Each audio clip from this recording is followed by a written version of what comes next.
Hello, I'm Oliver Colling, and this is my 70s TV childhood.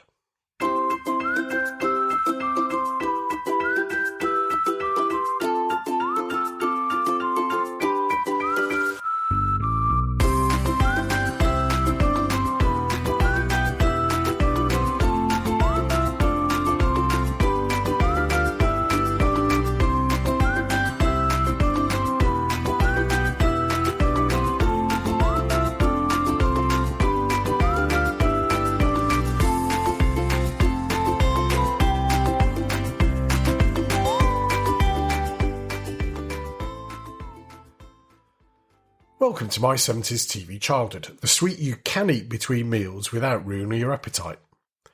Or is that Milky Way? Anyway, welcome back if you're a regular listener, and a particularly fond welcome if you're listening for the very first time.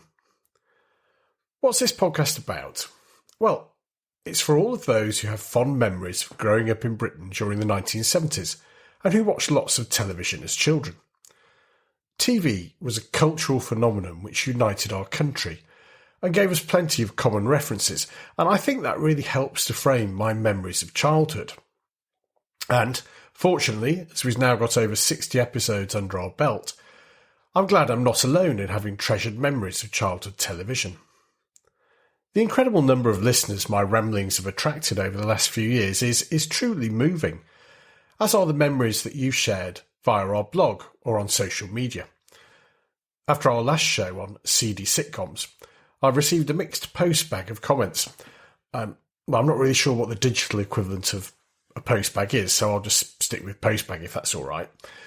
Particularly on Steptoe and Son, which appears to have divided our listeners between those who loved it and, well, to be honest, those who absolutely hated it. One listener even maintained she went to bed early if Steptoe was on because, although the rest of her family sat and roared with laughter at the show, it made her skin crawl thinking of those two awful men in the junkyard, and the only escape was an early night. Oh dear. If you want to get in touch and share any thoughts on this or anything else we've covered, then visit our blog at www.my70stvchildhood.com. Search for My 70s TV Childhood on your favourite social media. Excluding Instagram, that is. I haven't quite worked out how to pout well enough to get a following, and I don't think my six-pack is quite up to it. Or you can just email me, oliver@my70stvchildhood.com. Now, I think most of us would agree that family is a really important thing.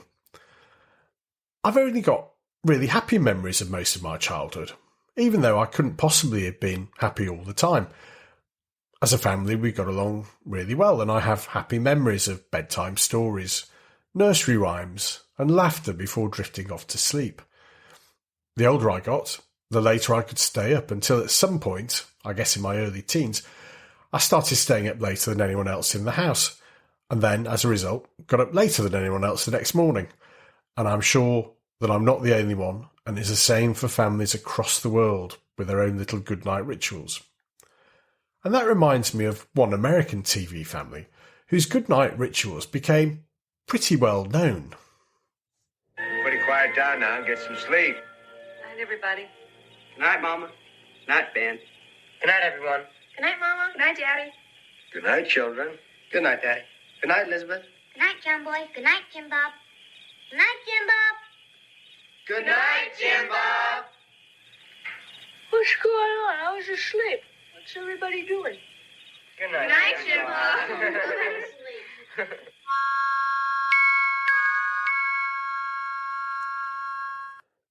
During the recent pandemic years, when we all had to get used to working remotely and using video conferencing, even just to talk to our friends and family, I was really struck by one meeting where everyone was saying good morning to each new person as they joined the Microsoft Teams meeting I was attending.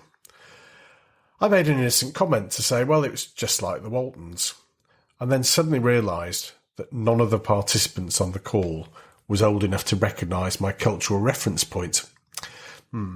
As the virtual tumbleweed rolled across the screen, I almost adopted, that frozen screen trick that I'm sure one or two of you have done yourselves, but decided that might be adding insult to injury. So instead I tried to explain who the Waltons were and why it was so significant. Again, probably not the right thing to do. Silence and disbelief.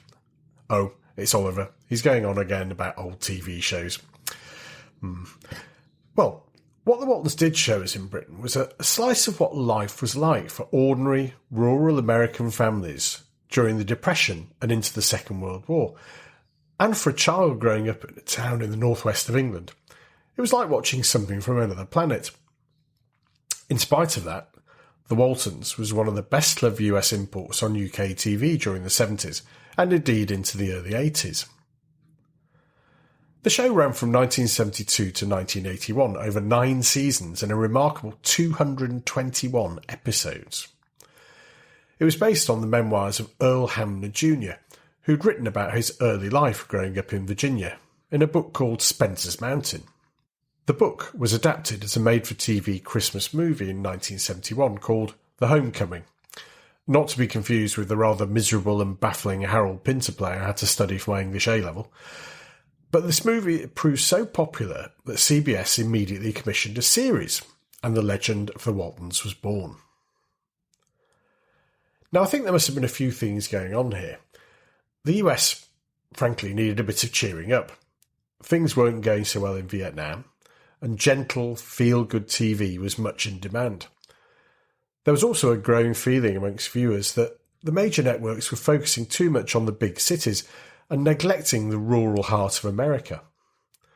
Top shows were either gritty urban cop shows like Ironside or Kojak, and lots of the comedies tended to be city-based, smart and sassy like The Odd Couple and All in the Family, the US version of Till Death Us Do Part. And I think what American audiences craved was an escape to the country, and by that I don't mean a couple from Islington selling their bedsit and buying a farm in Hereford. No, the Great Depression was a terrible experience for a young country, but one which created a shared sense of identity as the nation struggled to recover. Well, for rural-based comfort TV, The Waltons was a perfect antidote.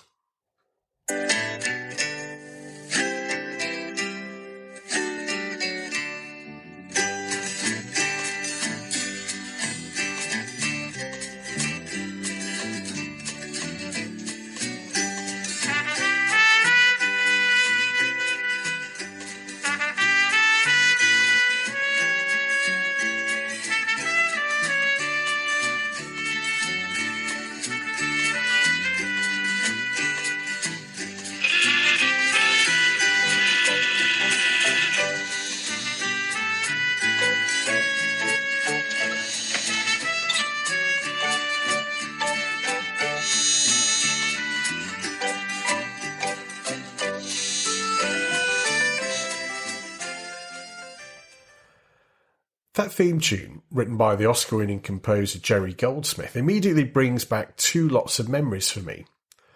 First, of being transported to the family's farmhouse in Virginia, with the imaginatively named Waltons Mountain in the background.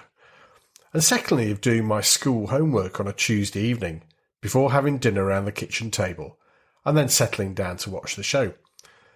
I'm pretty sure it was mostly shown on Tuesdays, because of the homework. We often got homework on Tuesdays and not on other days. Can't remember why.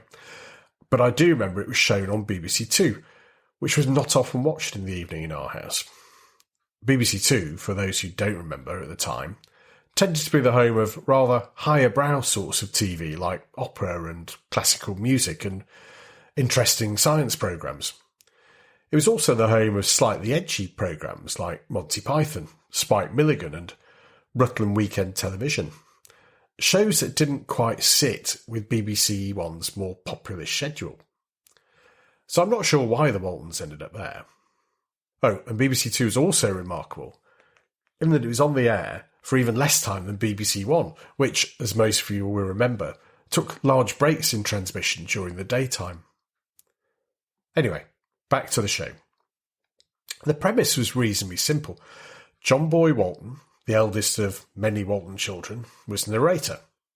Earl Hamner Jr. himself voiced the older John Boy. He introduced each episode and made the odd comment during the show, and wrapped things up with a bit of a sort of homily on how things had worked out well for someone, or how they'd learned a valuable lesson, etc., etc. and the whole show was held together by the seemingly vast Walton family and their adventures and interactions. Now, I think it's time for a quiz. How many of the family do you remember? Obviously, there was John Boy, played by Richard Thomas, called John Boy, as he was the son of John Walton Sr. John Sr., played by Ralph Waite, was the patriarch of a huge brood he'd fathered with his wife Olivia, played by Michael Learned.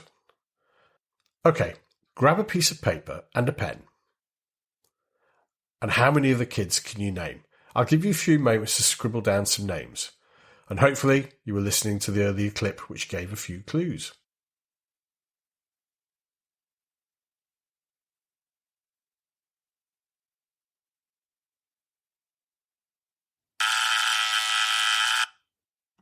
OK, time's up. Right, let's see how many you got. Goodnight, John Boy, obviously. Goodnight, Jason. Goodnight, Mary Ellen. Goodnight, Erin. Goodnight, Ben. Goodnight, Jim Bob. Goodnight, Elizabeth. OK, how many did you get?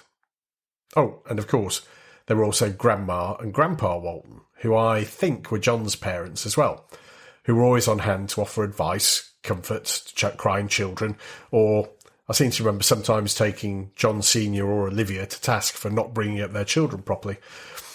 Anyway, the family lived in the eponymous Waltons Mountain in Jefferson County, Virginia, a simple place where good, friendly folks looked out for each other and lived a God-fearing life.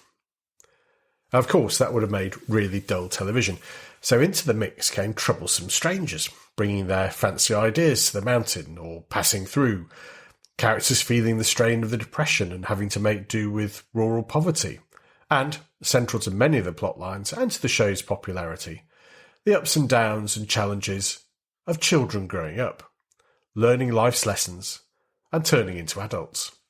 Now, my childhood in Warrington was nothing like that of a child growing up in rural poverty and Depression-era Virginia. But some of the themes addressed were universal. Falling out with and then getting along with brothers and sisters, dealing with unkind comments of other people, and also understanding that life could sometimes be difficult.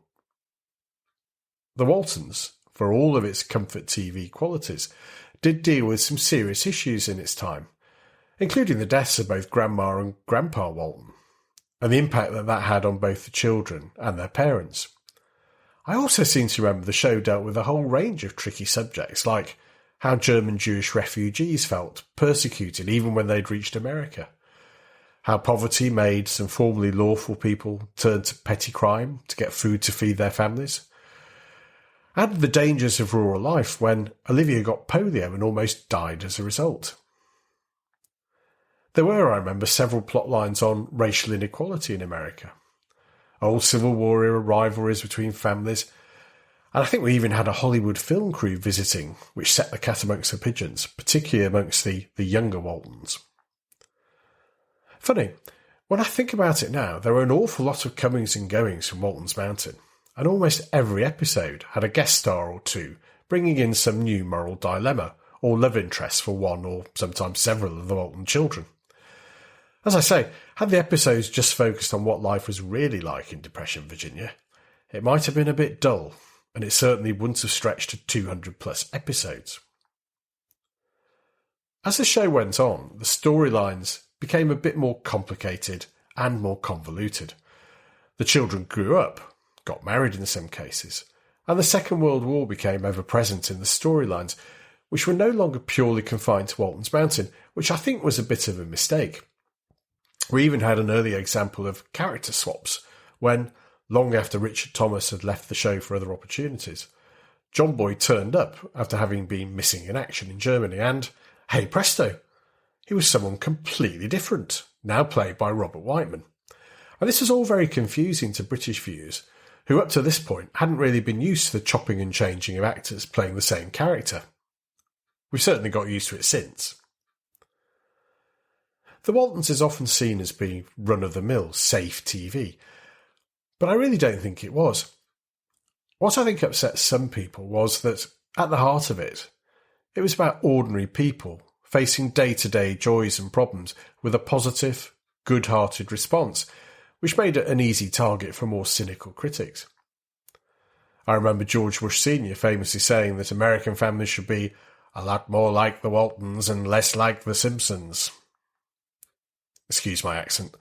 Of course, that resulted in a Simpsons episode where George and Barbara Bush moved in next door to Homer and Marge, with predictable results.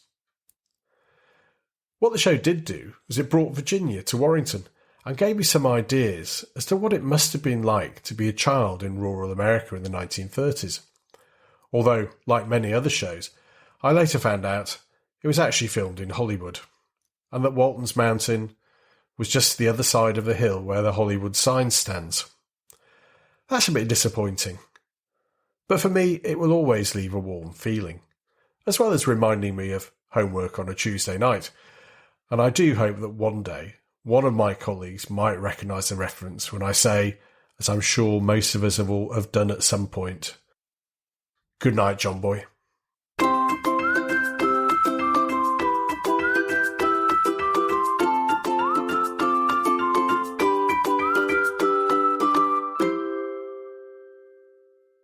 So that was our view of American family life in the 1930s and 1940s. But after the end of the war, America was suddenly hugely affluent, and an exciting post-war future opened up. The same, unfortunately, wasn't true in the UK, where we had to deal with the huge cost of waging a long war and endured a period of great austerity. There aren't that many British TV shows that look back nostalgically to the 50s, but that certainly wasn't the case in the US, where 50s and early 60s nostalgia became a big thing in the 70s, as those who come of age during that decade were now out in the world, having families of their own and looking back fondly to their youth. The film American Graffiti, released in 1973, is a great example of this nostalgia, and it inspired a series which was to become one of the most popular shows on US TV during the 1970s. Both the film and the TV show starred Ron Howard, and the TV show did pretty well over here too. And we'll be right back after this break. In his final days, Alexander the Great's generals asked him who should succeed him. Alexander's answer, the strongest.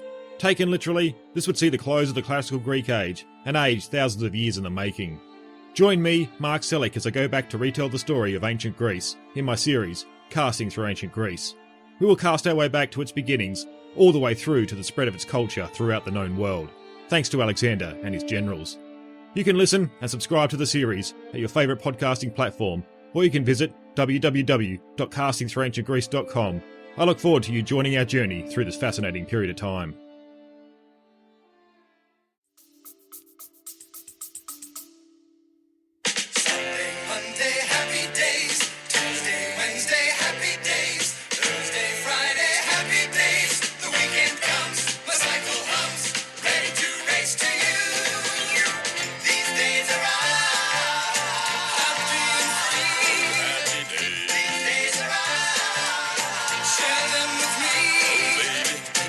Sky, hello blue. There's nothing can hold me when I hold you. It feels so right, it can't be wrong. Rocking and rolling all week long.